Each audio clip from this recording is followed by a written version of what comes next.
독일에 이런 이야기가 전해 내려오고 있습니다.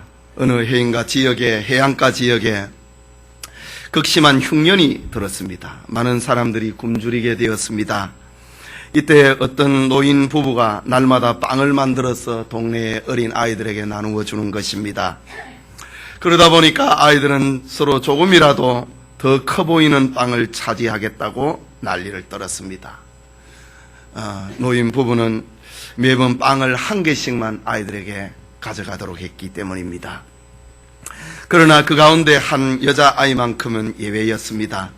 언제나 빵을 나누어 주는 줄을 설 때 맨 뒤에 서는 것입니다. 그리고 자연히 그 아이에게 돌아가는 빵은 제일 작은 것이 돌아가게 되었습니다. 아이들은 저마다 더 큰 빵을 차지하는 것에 정신이 팔려서 자기에게 빵을 나누어 주는 노부부에게 감사하다고 하는 말조차도 할 겨를도 없었습니다.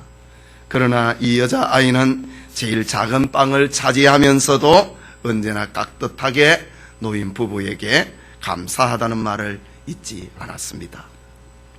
그러던 어느 날이었습니다. 그날도 그 여자아이는 빵을 나누어 주는 줄의 맨 끝에 서게 됐습니다. 그날따라 이 여자아이에게 돌아온 빵은 유난히 작아 보였습니다. 그럼에도 불구하고 그 여자아이는 여느 때와 마찬가지로 노부부에게 빵을 주셔서 감사합니다, 마음에서 우러나는 말을 하고 빵을 받아 집으로 돌아갔습니다. 그런데 이 여자아이는 집에 돌아와서 빵을 먹으려고도 하다가 그만 깜짝 놀라게 됩니다. 빵 속에는 금화 한 입이 들어있었기 때문입니다. 그리고 그 옆에는 메모지에 이렇게 적혀 있었습니다. 이것은 너처럼 작은 것일지라도 잊지 않고 감사하는 사람을 위하여 우리가 마련한 선물이란다. 메모지와 더불어 금화 한 입을 빵 속에 넣어 놓았습니다. 이처럼 감사하는 사람에게 더 좋은 것을 주고 싶어 하는 것은 사람의 마음입니다. 이것은 하나님의 마음을 반영한 것이라 해도 틀린 말이 아닙니다. 여러분은 성경의 여러 절기들 중에 왜 감사절이 1년에 2번 있는가 생각해 보신 적이 있습니까? 이스라엘에게는 7절기가 있고 그 중에 시작과 끝 그리고 가운데 아주 중요한 3대 절기를 이렇게 정해 놓았는데, 하나님께서는 이 절기들 가운데서 감사의 절기를 2번을 넣어 놓았다라는 사실입니다. 염종의 연말에 추수절 혹은 수장절이라고 지키는 수장절을 지키기도 하시고, 그리고 1년의 중간에 맥추절도 반드시 지키라 라고 말씀하셨습니다. 이것은 하나님께서 우리 인생들에게 감사를 잊어버리지 않게 만드시는 하나님의 사랑이다, 하나님의 방법이다 라고 말해야 할 것입니다. 오늘은 1년의 절반인 7월의 첫 주일을 맞이하면서 하나님께 감사하는 절기인 맥추감사절을 맞이했습니다. 주일 이 아침에 맥추절을 지키라 라는 제목으로 하나님의 말씀 받기 원합니다. 먼저 우리가 생각하고자 하는 것은 맥추절의 기원이 무엇인가? 맥추절의 유래입니다. 아브라함의 후손인 이스라엘 백성들은 고통과 죽음과 죄악의 땅 애굽에서 해방되었습니다. 그리고 홍해를 건너서 저 시내산에서 말씀하시는 하나님을 체험하게 됩니다.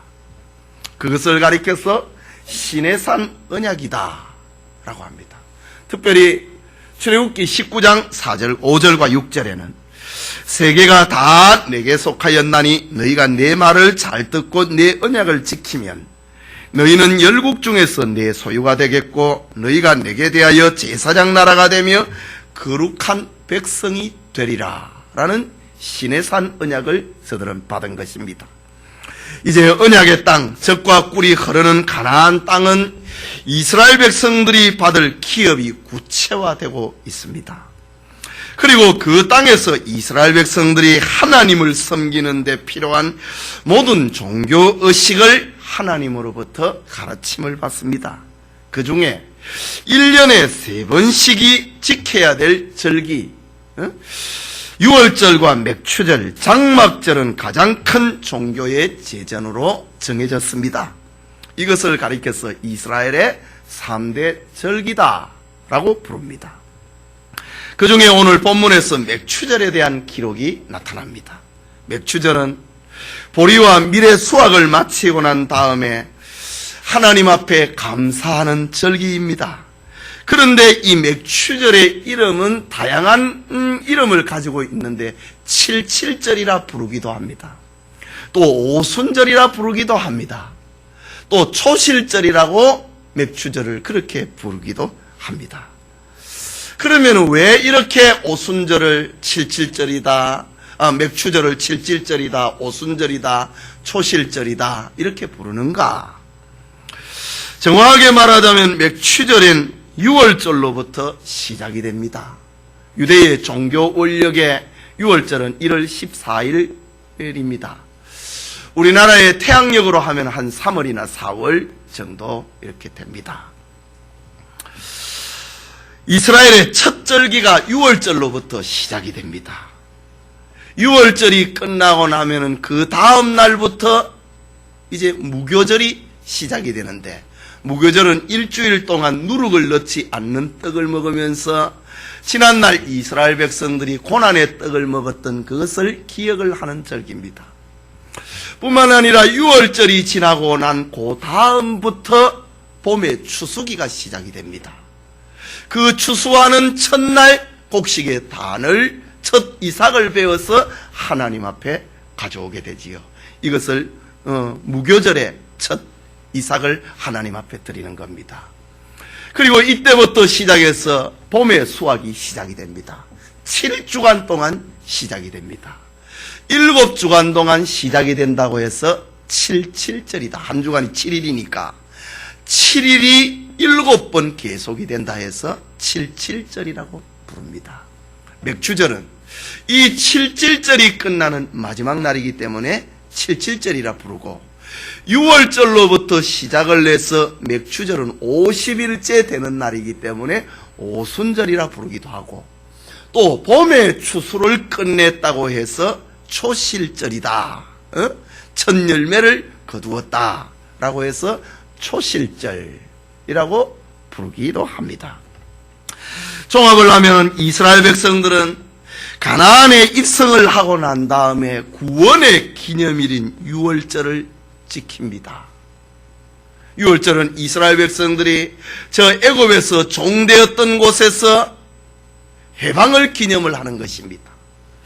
애굽에 10가지 재앙이 임하였을 때에 이스라엘 백성들은 어린 양을 잡아서 그 피를 문설주와 임방에 발랐습니다. 그날에 애굽의 모든 처음 난 것들이 죽는 밤이었습니다. 죽음에서 건짐을 받았다. 이스라엘의 절기는 구원에서부터 시작이 됩니다. 그리고 난 다음에 하나님이 주신 언약의 땅에서 첫 수확을 거둡니다. 첫 결실을 맛보게 됩니다. 저들은 첫 수확을 시작을 한 지 50일째 되는 날에 수확을 다 끝을 내고 그 감사의 내용을 가지고 하나님 앞에 와서 감사의 절기를 지키는데, 이것을 가리켜서 맥추절이라고 부른다. 다르게 표현하면 77절이다, 오순절이다, 초실절이다 이렇게 부릅니다. 이 기간 동안에 이스라엘 백성들은 추수기의 배경을 담고 기록을 해놓았던 성경 룻기서를 읽기도 하고, 또 이스라엘 백성들이 바벨론의 포로가 돼서 끌려가고 난 다음에 정체성을 회복을 시키기 위해서 포로 후기 시대에는 출애굽기 성경을 읽고, 특별히 출애굽기 19장을 이 맥추절에 읽게 되는 것입니다.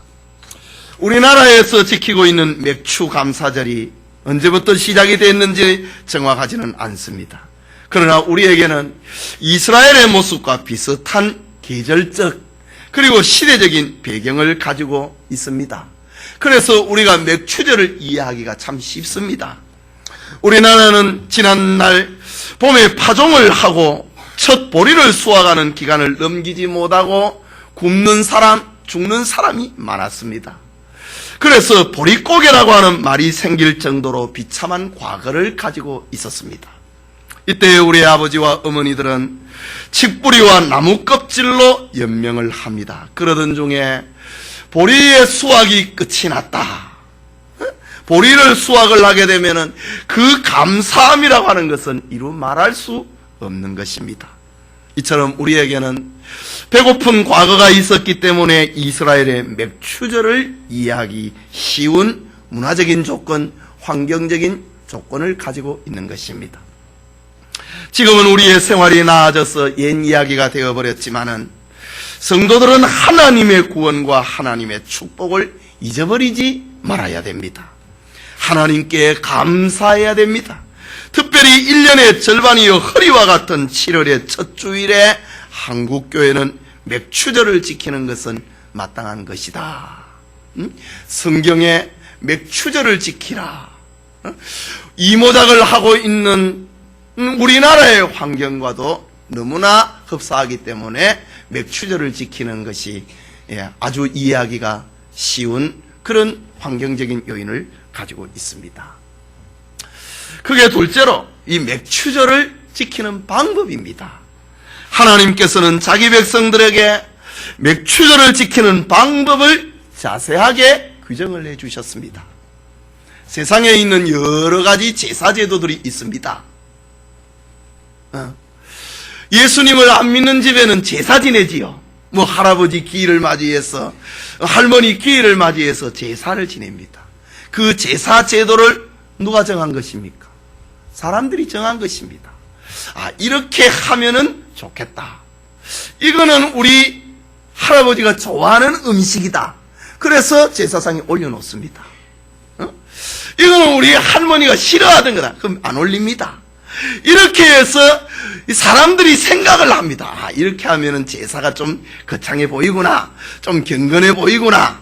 좀 고상하게 말하면 종교성을 가지고 있는 것처럼 보이구나. 이렇게 해서 다 사람들이 고안을 해서 제사를 지냅니다. 그래서 제사를 지내는 것도요, 경상도 제사하고 전라도 제사하고 다릅니다. 제사상에 올려놓는 음식도 달라요. 왜 그런가? 사람들이 고안을 해가지고 좋은 방법을 찾고 또 찾아가서 그렇게 되는 것입니다.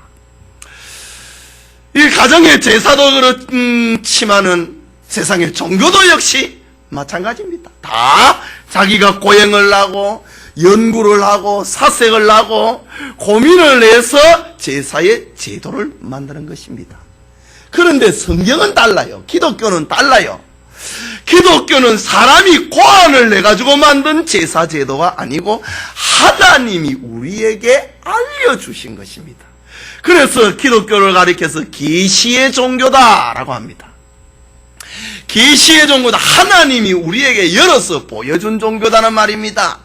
이 말은 자율주의 종교가 아니라는 말입니다. 사람이 고안을 해서 마음에서 이렇게 생각을 하고 착상을 하고 이렇게 의견을 모아갖고 만드는 자율주의 종교가 아니고 내 의지하고 관계없이 외부로부터 오는 것입니다. 그래서 기독교를 자율주의 종교가 아니라 타율주의 종교다.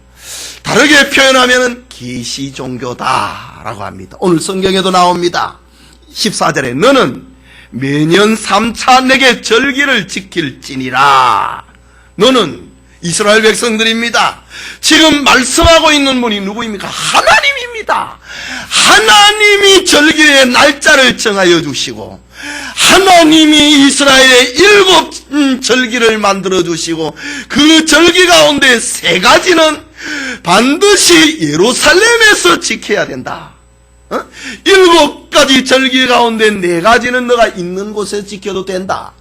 그러나 이 3대 절기, 유월절, 맥추절, 그리고 가을의 절기, 수장절, 이 3대 절기는 반드시 예루살렘 성전에 와서 지켜야 된다. 누가 정했는가? 모세가 정했는가? 아닙니다. 사람들이 모아서 의논을 했는가? 우리의 공동체 형성에 그것이 금이 나지 않기 위해서 1년에 3번씩 만나자 이런 것인가? 아닙니다. 하나님이 정하여 놓은 방법입니다.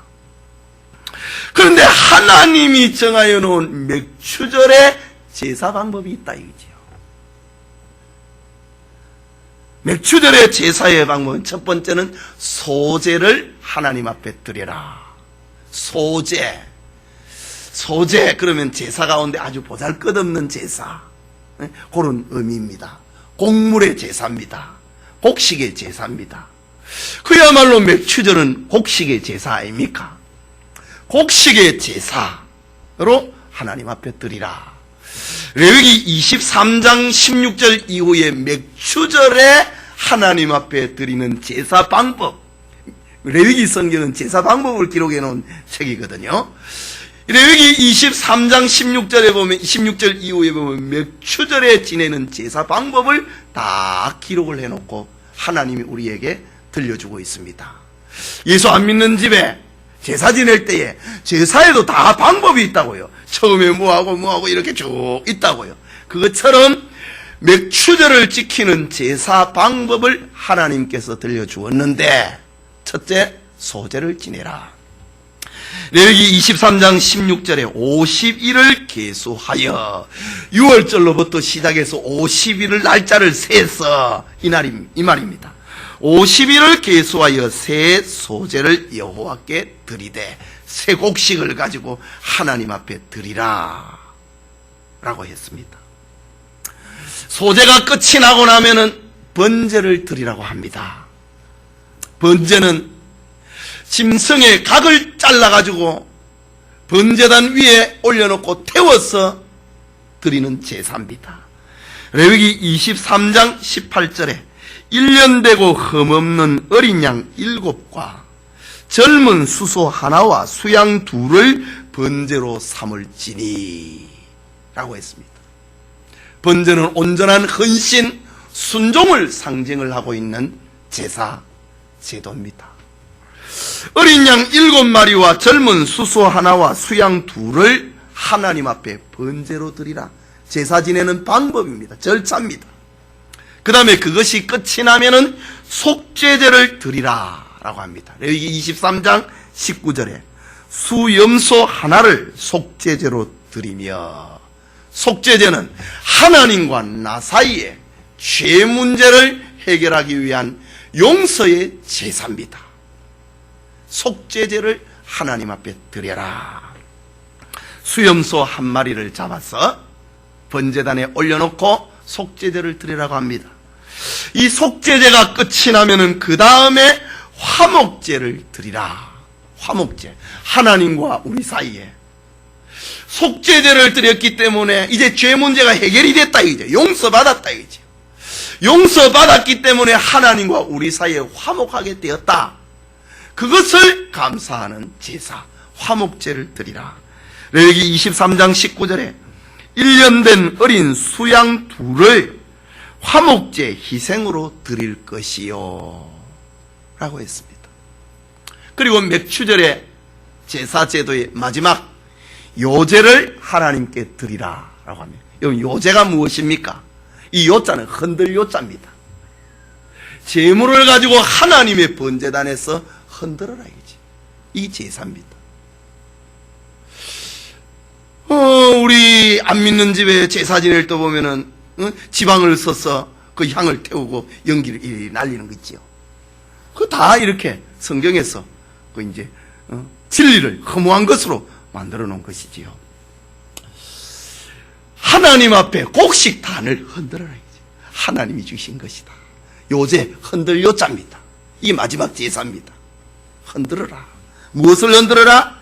레위기 23장 20절에 보면은 첫 이삭의 떡과 첫 이삭을 가지고 떡을 만들어서 하나님이 주신 것입니다. 흔들어라 이거지. 그리고 두 어린 양을 흔들어서 요제를 삼을 것이요. 레위기 23장 20절입니다. 이렇게 하나님께서는 우리에게 이 맥추 감사절을 제사를 드리는 방법을 우리에게 이렇게 자세하게 들려주고 있습니다. 어찌 보면은 감사제사가 뭐 이래 복잡하나 이렇게 생각할 수 있습니다. 죄를 용서를 받으면 우리가 약자가 되고 피고가 됩니다. 용서를 받을 때는. 그렇기 때문에 시키는 대로 무슨 절차에 따라서 이래 하지. 감사를 하는 사람은 내가 약자가 아닌데? 감사하는 사람은 약자가 아닌 것처럼 그래 보인다고요. 감사하는 사람에게 뭐 자원해서 기분이 좋게 이렇게 하면 되지. 왜 감사의 절기를 하나님께서는 소제를 지내고 번제를 지내고 속죄제를 지내고 화목제를 지내고 마지막에 또 요제를 지내라고 이렇게 말씀하고 있는가? 뭐 이렇게 감사하는데 절차가 많나 이 말입니다. 왜 그러냐 이거죠. 사실 하나님의 백성이 하나님을 바로 섬기는 것은 그렇게 간단한 것이 아닙니다. 우리 인생들이 대속의 사건은, 우리가 죄를 용서받는 이 사건은 감당할 길이 없습니다. 그렇기 때문에 오직 믿으라고 합니다. 인류 역사상 피제 설계에서 이루어진 가장 큰 사건이기 때문에 이거를 믿는 길밖에 없다는 말입니다. 우리의 모든 죄를 없애는 것이 그렇게 간단하지 않기 때문에 그 큰 사건을 이루어 놓으시고 믿으라고 합니다. 그런데 그 다음에 감사합니다. 믿고 난 다음에 감사합니다. 구약의 제사제도는 우리에게 주어진 이 감사, 이 구원이 어떤 과정을 거쳐서 온 것인가를 알아야 된다 이 말입니다. 자식이 부모에게 용돈을 주기도 하고 또 등록금을 대기도 하고 부모가 자식을 돕기도 합니다. 그러나 그냥 부모로부터 은행 무슨 창구처럼 돈이 그냥 나오는가 보다, 이게 아니고 어떤 과정을 거쳐서 돈을 벌었다고 하는 그거를 자식이 알아야 되는 것처럼 하나님께서 우리에게 감사의 절기를 이렇게 절차를 가지고 감사하라고 하는 것은 우리에게 주어진 구원이, 우리에게 지금 다가온 감사의 내용이 어떤 과정을 가지고 우리에게 다가오게 되었다고 하는 것을, 그것을 알아야 된다고 하는 말입니다. 요한계시록 5장 1절에서 5절에 보면은 내가 보매 보좌에 앉으신 이의 오른손에 책이 있으니 안팎으로 섰고 7인으로 봉하였더라. 또 봄에 힘있는 천사가 큰 음성으로 외치기를 누가 책을 펴며 그 인을 떼기에 합당하냐 하니 하늘 위에나 땅 위에나 땅 아래에 능히 책을 펴거나 보거나 할 리가 없더라. 이 책을 펴거나 보고야 하기에 합당한 자가 보이지 않기로 내가 크게 울었더니 장로 중에 하나가 내게 말하되 울지 말라. 유다지파의 사자 다윗의 뿌리가 이기었으니 이 책과 그 7인을 떼시리라 하더라 라고 했습니다. 인류 구원을 계획한 책을 요한이 보았습니다. 인류 구원을 기록한 책을 요한이 보았는데 하늘 위에나 땅 아래에 그 책을 펴거나 그 책의 내용을 읽을 수 있는 이가 없더라 이거지요. 그래서 요한이 울었다.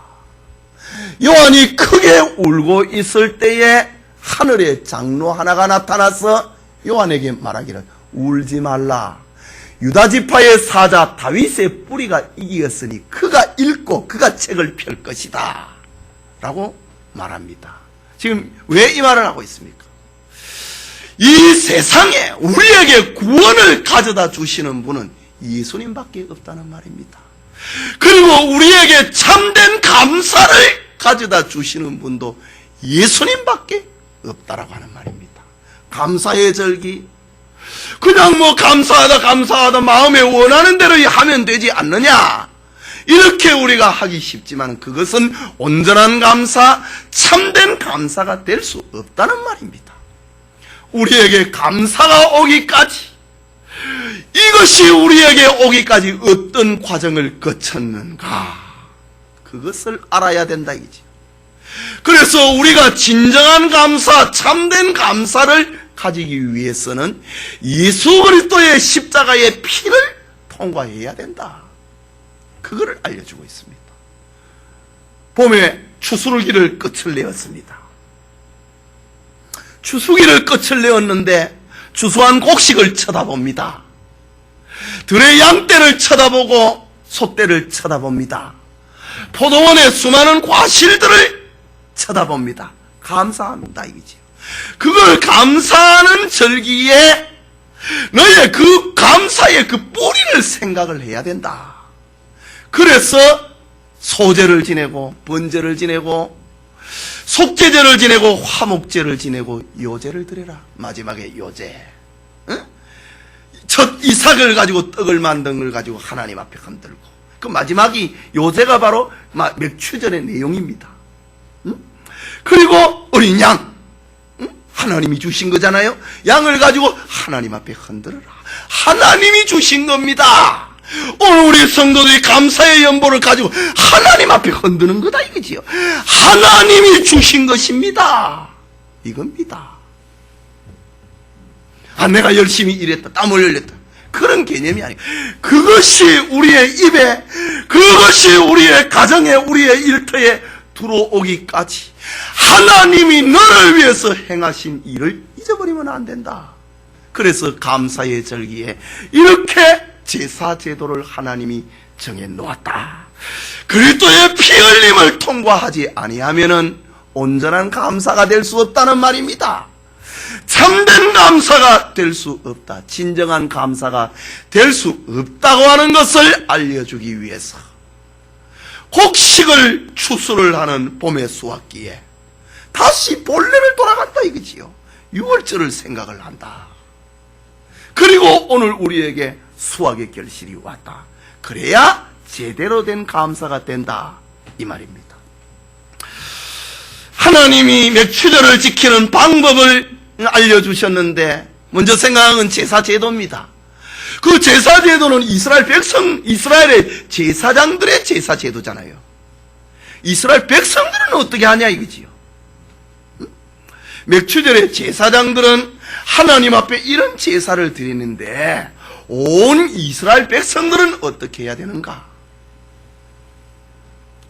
이스라엘 백성들은 맥추절에 하나님의 이름을 두신 예루살렘 성전에 반드시 올라와야 된다. 예루살렘 성전에서 맥추절을 지키라 라고 했습니다. 또 하나는 이스라엘의 젊은이들 가운데 20살 이상 된 남자는 반드시 이 맥추절에 성전에 올라와서 지켜야 된다. 병이 들었다, 못 지킬 수 있습니다. 해외에 멀리 출타했다, 맥추절을 예루살렘에서 지킬 수 없습니다. 그러나 이 일 외에 20살 이상이 된 남자가 있음에도 불구하고 이 맥추절을 지키지 아니하면 이스라엘 백성들 가운데서 끊어내버려라 이지요. 이스라엘 사람 아니다, 하나님 백성 아니다, 끊어내버리라 라고 하는 겁니다. 범국민적인 행사를 만들라고 하는 것입니다. 또 맥추절의 제물은 하나님께 드리는 모든 제물이 그랬지만은 특별히 첫 소산에 대한 감사입니다. 하나님께서 주신 축복에 대해서 감사하는 마음으로, 기쁜 마음으로 정성을 다해서 예물을 드리라 라고 했습니다. 뿐만 아니라 이 맥추절은 이웃을 생각을 하고 봉사하는 절기입니다. 레위기 23장 22절에 너희 땅에 곡물을 벨 때에 밭 모퉁이까지 다 베지 말며 떨어진 것을 줍지 말며 넌 그것을 가난한 자와 객을 위하여 버려두라. 맥추절을 지키는 백성들의 마음의 자세입니다. 사글이 다 밭에 거 가져가지 마라 이 말입니다. 가난한 사람과 나그네와 과부와 객을 위하여서 남겨놓아라. 너희 거면 너희만 다 챙기지 마라. 이 말은 맥추절을 지키는 성도들의 마음의 자세는 사랑입니다. 봉사입니다. 이웃을 생각하는 것입니다. 이 맥추절에는 개인의 욕심을 금하고 노동을 하지 아니하고 거룩하게 지키는 안식의 절기로 삼으라. 뿐만 아니라 이 절기를 너희만 지키는 것이 아니라 너희 자식들에게도 계속해서 지킬 수 있도록 영원한 규례요 계승을 하고 보존을 해라. 하나님이 들려주신 맥추절을 지키는 백성들의 마음입니다. 맥추절을 지키는 자세를 정리를 하면은 하나님의 은혜에 감격하고 은혜에 보답하고 하나님의 축복을 고백을 하는 절기가 맥추절입니다. 오늘 예배드리는 우리에게도 하나님을 향한 중심의 감사가 있기를 소원합니다. 마지막으로 구약은 성경의 그림자라고 했는데 신약 시대를 살아가고 있는 우리에게 구약의 사건은 어떤 의미를 담고 있느냐? 맥추절의 구속사적인 의미입니다. 이스라엘 백성들은 가나안에 들어가기 전에 광야 생활을 통해서 하는 동안에 하나님이 주시는 하늘의 양식을 먹고 살았습니다. 만나를 먹었습니다. 이때를 가리켜서 특별 은총의 시기, 구원 은총의 시기라고 부릅니다. 그러나 가나안 땅에 정착을 하고 난 다음에 그들은 직접 씨앗을 뿌리고 곡식을 재배하며 살아가게 했습니다. 이때를 가리켜서 일반 은총의 시기입니다. 특별 은총의 시기이든 일반 은총의 시기이든 모든 것이 하나님으로부터 온 것입니다. 그래서 추수기가 끝이 나면은 하나님께 수확의 첫 열매로 감사하는 것입니다. 특별히 이 맥추절은 그 뿌리가 어디에 있습니까? 유월절에 있습니다. 그렇다면 유월절은 맥추절은 유월절의 결실입니다. 유월절은 죽음에서 해방된 날입니다. 저 애굽의 종살이에서 구원받은 날입니다. 장자와 초태성이 죽는 것에서 살아남은 날입니다. 그 결실이 맥추절이다. 구원받아가지고 이스라엘 백성이 가나안에 와서 하나님 앞에 하나님이 주신 토양에서 농사를 지어서 결실을 했다. 맥추절은 6월절의 마지막 결실입니다. 이거 지금 우리에게 무엇을 말하고 있냐 이거지요. 신약시대에 이르러 예수님으로 말미암아 구원이 완성된다고 하는 것을 우리에게 보여주고 있습니다.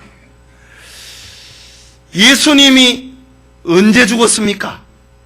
6월절의 양으로 죽었습니다. 세례 요한이 예수님을 보고 하는 말, 보라, 세상 죄를 짊어지고 가는 하나님의 어린 양이라 라고 불렀습니다. 예수님은 죄 문제를 해결하는 제물입니다.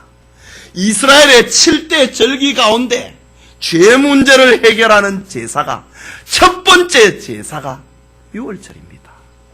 예수님이 6월절의 양으로 죽었습니다. 6월절이 저녁부터 시작이 되는데요. 6월절이 저녁부터 시작이 되기 때문에 6월절 되기 전에 양을 잡아야 되지 않습니까? 6월절이 저녁 6시부터 시작이 되는데 양은 언제 잡는가? 3시간 전에 잡습니다. 예수님이 그러니까 6월절 전날, 저녁부터 유대의 날씨는 저녁부터 하루가 시작이 되니까 6월절 전날 오후 3시에 십자가에 못 박혀 죽으셨지 않습니까? 예수님은 6월절에 양으로 죽었습니다. 그리고 6월절 전날 죽었지요. 그리고 6월절이 지나고 난 다음에 그 다음 날 이른 아침에 예수님이 부활했습니다. 6월절 그 다음 날이 무슨 날입니까? 구약의 날짜로 하면은 6월절 그 다음 날부터 첫 보리 수확이 시작이 되는 날입니다. 첫 수확을 해가지고 하나님 앞에 첫 단을 먼저 올려드리는 겁니다. 그게 무교절을 지키는 날입니다. 그리고 이때부터 77절, 49일 동안 봄에 수확을 합니다. 그리고 맨 마지막 날 수확을 끝내고 하나님 앞에 감사합니다. 예수님은 6월절에 양으로 십자가에 못 박혀 죽었습니다. 그리고 첫 추수의 이삭으로 예수님이 부활하셨습니다. 그래서 예수님을 가리켜서 부활의 첫 열매다 라고 말합니다. 부활의 첫 열매다이죠. 한 밭에서 첫 번째 열매다. 여러분, 과일이, 시장에 가면 과일이 많이 있습니다. 한 나무에서 딴 과일은 맛은 똑같아요. 다른 밭에서 난 과일은 맛이 다를 수 있습니다. 한 밭에서 난 과일은 똑같습니다. 한 나무에서. 수박도, 참외도, 오이도 한 밭에서 난 것은 맛이 똑같습니다. 첫 열매다 이거죠. 예수님이 수확의 첫 번째 열매입니다. 그럼 맥추절은 무엇이냐? 모든 수확이 끝나는 완성입니다. 자, 예수님이 6월절에 어린 양으로 죽으셨다가 6월절을 지내고 그 이튿날 새벽에 부활하셨습니다. 이스라엘 백성들이 6월절이 끝나고 그 다음 날부터 봄 수확기가 시작이 되는 것처럼 예수님이 그날 부활을 했습니다. 그리고 7주간 동안에 농사가 시작이 되고 추수가 시작이 되고 마지막 결실을 합니다. 예수님이 부활을 하시고 난 다음에 40일 동안에 자기가 살아나셨음을, 부활의 첫 열매가 되셨음을 예수님이 나타냈습니다. 그리고 승천하시고 난 다음에 열흘이 지나고 났습니다. 예수님 승천하시고 열흘째, 예수님의 6월절부터 시작해서 50일째 되는 날에 맥추절에 이 말입니다. 77절에 초실절에 이 말입니다. 이것이 구원을 보장하기 위하여서, 우리의 구원을 보증하기 위해서 예수님이 그날에 우리에게 성령을 보내주었다. 그래서 우리의 구원이 완성되었다라는 것을 알려주는 절기입니다. 이것이 바로 맥추절의 신약의 의미요 구속사의 의미입니다. 예수님이 첫 열매였는데 6월절에 양으로 죽으시고 부활의 첫 열매가 되었는데 우리도 완전히 부활할 것이다. 우리의 구원이 완전히 이루어졌다. 성령을 우리에게 보내어 주어서 우리의 구원을 보증을 하셨는데 그것이 바로 맥추절이다. 이런 의미를 가지고 있는 것입니다. 하나님께서는 이렇게 자연계의 수학을 통하여서, 자연계의 결실의 법칙을 통하여서 영적 진리를 우리에게 들려주고 있습니다. 영적 세계의 첫 열매 되신 예수 그리스도의 은혜와 평강의 풍성함은 예수님을 믿고 따르는 모든 성도들의 결실로 이어지게 된다라는 말입니다. 그래서 바울은 갈라디아서 2장 20절에 그런즉 이제는 내가 산 것이 아니요 오직 내 안에 그리스도께서 사신 것이다. 내가 사는 게 아니고 내 안에 그리스도가 살고 있다. 이런 위대한 구속사의 질서를 우리 앞에 지금 세우고 있는 것입니다. 이것이 맥추절의 구속사적인 의미이다. 예배드리는 성도 여러분, 우리는 단순히 맥추절을 밀과 보리의 수확으로 하나님께 감사드린다, 그것으로 생각해서는 안 됩니다. 또 농촌지역의 교회들은 맥추절 예배가 의미 있게 보이고 도시교회들은 특별한 의미가 없어 보이는 그렇게 맥추절을 지켰어도 안 됩니다. 하나님은 자기 백성들에게 농촌과 지방 사람만 맥추절을 지키라고 한 것이 아닙니다. 오늘날만 도시가 있고 시골이 있는 게 아니고 고대에도 도시가 있고 시골이 있었습니다. 하나님은 도성 예루살렘 사람이든지 산간벽지의 사람이든지 농부든지 목동이든지 어부든지 장사하는 사람이든지 직장에 다니는 사람이든지 사업을 하는 사람들이든지 맥추절을 지킴에 있어서 차별이 없도록 해라. 왜? 모두가 다 구원으로부터 나왔기 때문에, 6월절로부터 우리가 다 나왔기 때문에, 6월절의 결과로 우리가 다 오늘의 우리가 되어 있기 때문에 모든 사람들은 다 이 맥추절을 지켜야 된다라는 말입니다. 하나님은 온 이스라엘 백성들에게 이 절기를 지키라고 하셨습니다. 그것은 하나님의 은혜를 잊지 말아라고 하는 말입니다. 하나님을 섬기도록 하시는 구원의 섭리인 것입니다. 또한 하나님의 백성들은 다 하나님 앞에 보이되 빈손으로 보이지 말라고 합니다. 오늘 15절 후반부에도 보면은 이는 그달에 내가 애굽에서 나왔음이라 빈손으로 내게 보이지 말지니라. 여기 빈손이 뭡니까? 하나님 앞에 빈손을 가지고 오는 게 이게 뭐냐 이지. 응? 수확기가 되었는데 맥추절이 되었는데 하나님 앞에 그야말로 문자적으로 빈손으로 보이지 말라 이 말입니다. 그러나 이 빈손이라고 하는 말은 좀 더 깊은 의미가 있습니다. 빈손이라고 하는 히브리 말은 헛되다라고 하는 말입니다. 헛되게 맥추절 지키지 말라 이 말입니다. 벌써 맥추절 됐네. 오늘 감사 헌금하는 날보다 이런 개념을 가지고 맥추절 지키지 마라 이거지요.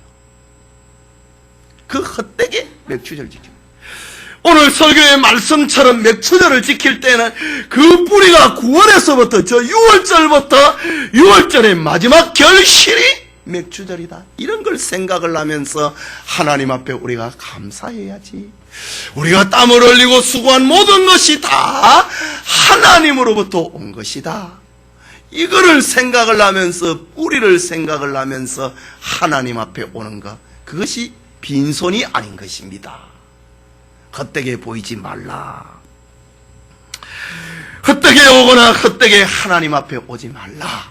아무 의미 없이 이웃집에서 가니까 우리도 가자, 이런 개념이 아니고 의미를 생각을 하고 맥추절을 지켜야 된다.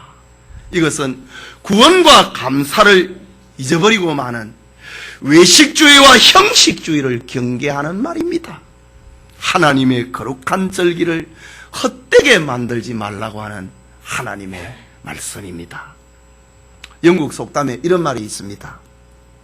강을 건너면은 하나님은 잊혀져 버린다 라는 말입니다.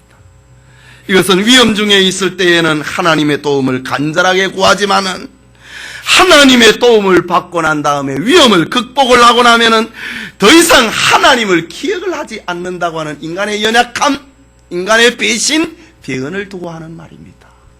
강 건너면 하나님 잊어버린다. 로마의 이야기 가운데 이런 이야기가 있습니다. 지중해 섬에 밤모섬 옆에 사모스라고 하는 섬이 있는데, 사모스 섬에 만드라블로스라고 하는 사람이 있었습니다. 그는 주노의 후원과 지도 덕분에 큰 금광을 발견하게 됩니다.